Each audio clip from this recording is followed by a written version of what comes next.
Hello everybody out here on YouTube. It is I here with Beautiful Beauty. Going to be doing a product review.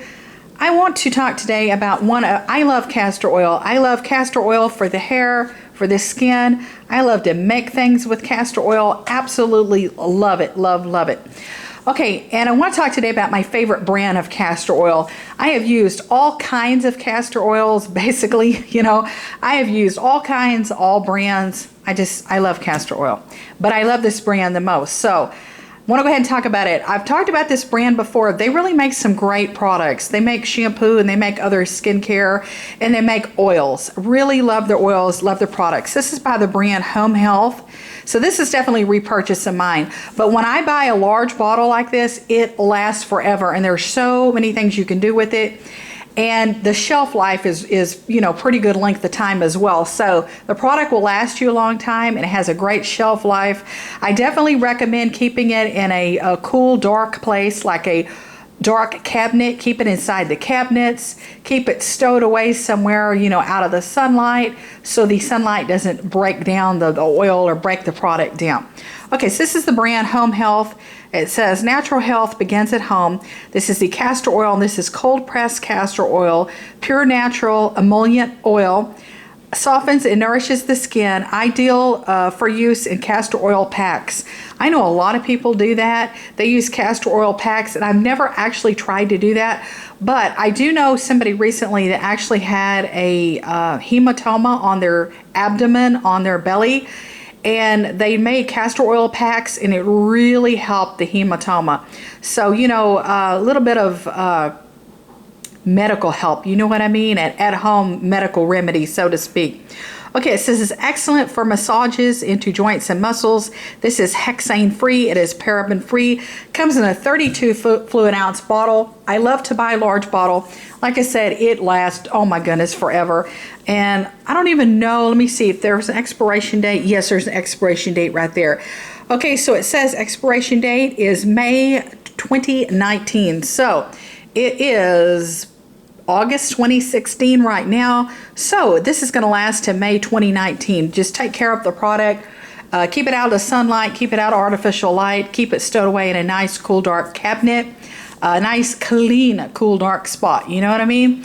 Okay, because I do know that what happens is when it starts to get much older. Now, I've had castor oil for 4 years before, and then it starts to get very cloudy. Usually when it gets cloudy, I will just toss it and throw it away and buy another one. I bought this at Vitacost.com, so I will definitely put in the down bar below how much I paid for it and all that, I love to buy it from Vitacost or from SwansonsVitamins.com just because they have the best pricing.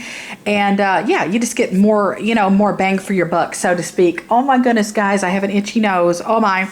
Okay, let's see what else I can tell you about the product here. It says no parabens, no preservatives, no mineral oil, no petroleum, no artificial colors, no artificial fragrances, no gluten, no animal products. So that is fab. Can you guys read that?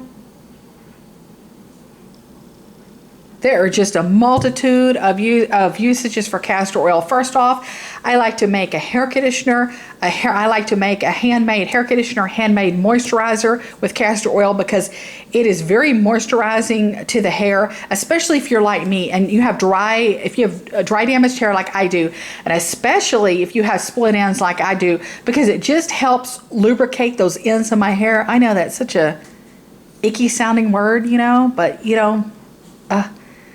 anyhow, okay, it lubricates. Okay, guys, we're not talking dirty here, but anyhow, it just lubricates the ends of my hair, and it just helps keep those split ends at bay,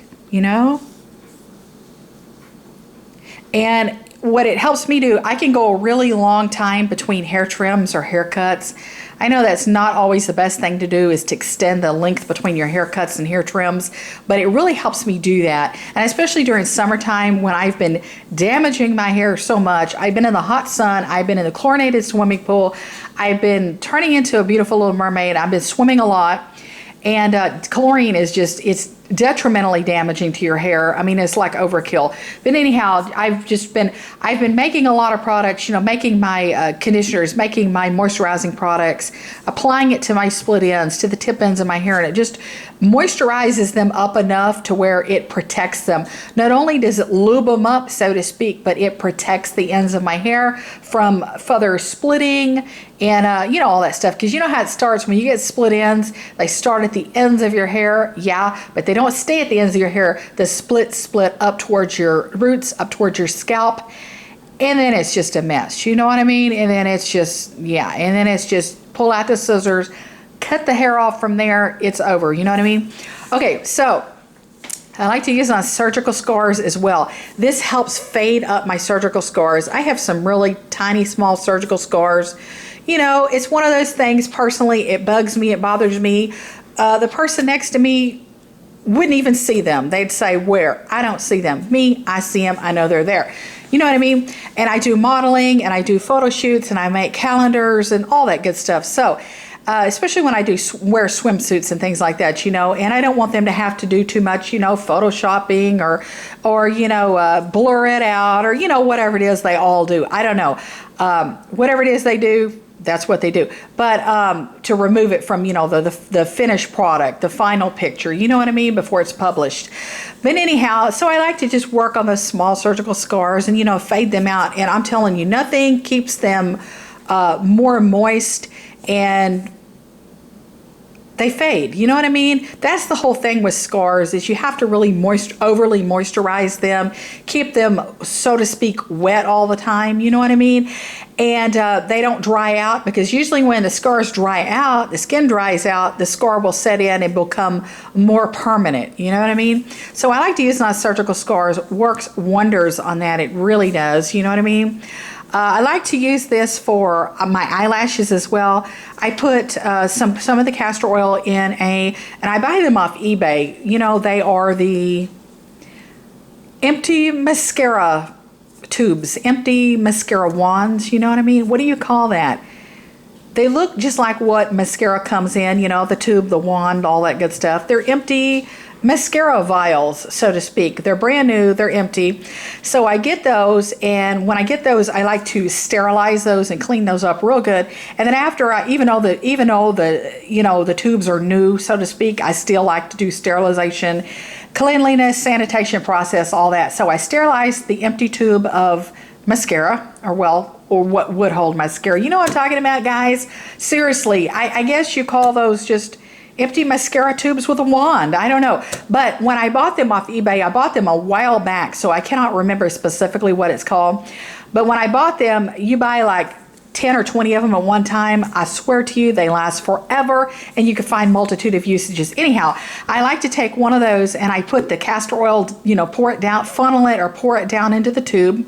And that way I have, you know, a mascara tube full of castor oil. And I use one of them on my eyelashes, you know, and castor oil really works great for eyelash growth. It honestly does. Sometimes I get busy, sometimes I forget. I know you have to be very religious about application and applying it every single day to your eyelashes, but when I used to be very routine or more religious about it, so to speak, my eyelash growth was off the charts. It was off the record, out of sight. Now, I need to get back on that bandwagon and start doing that again. I like to have one for my eyelashes, and then I have another empty, clean, sterilized mascara tube, you know, that I bought off eBay that was new and empty. I have another one solely for my eyebrows because I don't cross-contaminate. You know, I have one tube for my eyebrows and then one tube for my eyelashes. But anyhow, my eyebrows. And I've had a little bit of trouble with my eyebrows. No big news flash here. But anyhow, I get a little bit of eyebrow hair growth. Now, it's not substantial. It's not phenomenal. It's not, I'm going to write a letter home about it. Oh my goodness, I'm over the top. You know what I mean? So I'm not going to be overly dramatic about it, but I do get a little bit of eyebrow hair growth with, you know, using the castor oil. I will say this, honestly, more than the hair growth, I get my eyebrows are soft, they are smoothed, they are moisturized. It conditions them. You know, it's like a conditioner for your eyebrows. So I will comb it through my eyebrows with the mascara wand, and then I will use my other mascara tube and put it on my eyelashes. And when I do that, bam, my eyelashes grow. I wish my eyebrows grew as much as my eyelashes, but my eyelashes grow more. Love it for scars. Really a good skin moisturizer. Now, I will say I don't really just slather it on all over my face because the consistency is a little too sticky for that. And also, if you're going to apply it just straight out of the bottle to your hair, be aware that it is a sticky product and it can clump your hair together.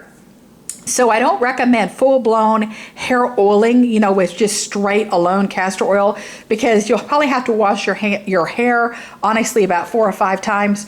But if you're like me, you like to make homemade, handmade concoctions, if you like to make your own hair conditioner, if you like to make your own skincare products or your own leave-in hair conditioner, and you want to use castor oil in it, definitely recommend it. It has multiple functions and, purposes and usages, and there's just, honestly, if you really just investigate, there are a bazillion things you can do with castor oil. My mind is a little, it's a little froze up today. I am exhausted, you guys. I am very exhausted. So, sometimes it's a little hard to think when you're on camera, you know what I mean? But anyhow, be sure to give me a big, huge thumbs up. Be sure to give me a big, huge like.